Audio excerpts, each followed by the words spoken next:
The Chalmers family of South Otago. The Dunfermline labourers who achieved landed prosperity in Otago and secured a better future for their many descendants. The Chalmers family were from Dunfermline in the Fifeshire and lived just to the west of the town amidst the ancient coal pits that mark this part of Scotland. Robert Chalmers actually appears in the very first Scottish census in 1841 as an agricultural labourer, but 10 years later, at the second census, his occupation is given as loading coal wagons here in the village of Milemark.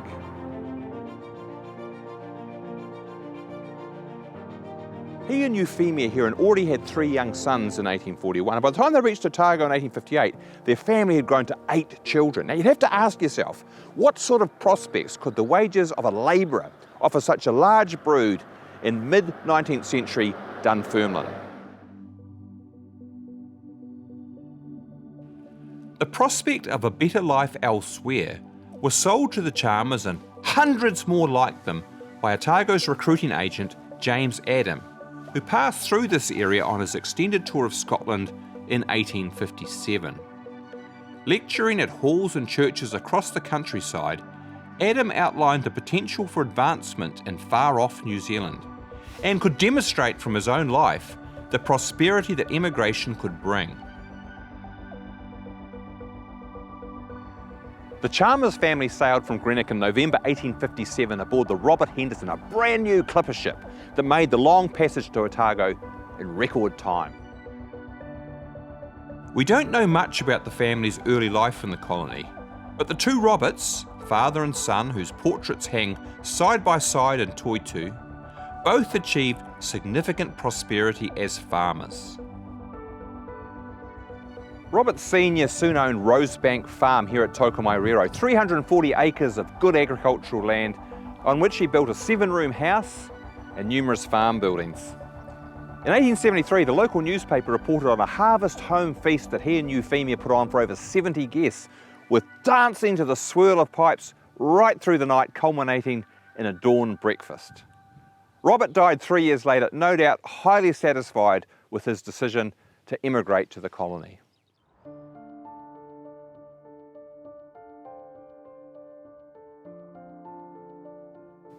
Soon after arrival, 22-year-old Robert Chalmers Jr. seems to have sent home for his Dunfermline sweetheart, Jane Fife, who followed him out to Otago on the Plata in 1860. A month later, they were married at Rosebank, subsequently taking up land themselves and becoming among the earliest settlers here in Waiwera. After producing 13 children of their own, they eventually retired to Dunedin, living in Preston Crescent, Balnowes, then as now a very smart address. The only shadow on the story of migrant success is Robert Jr.'s unfortunate end.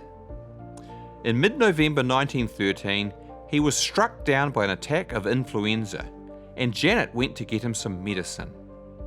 Unfortunately, she was very short-sighted and accidentally offered Robert a dose of vapor cresoline kept in the house for her grandchildren's whooping cough.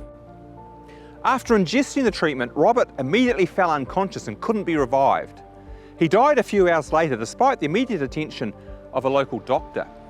He was 79. Poor Janet died 4 years later in 1917, also aged 79.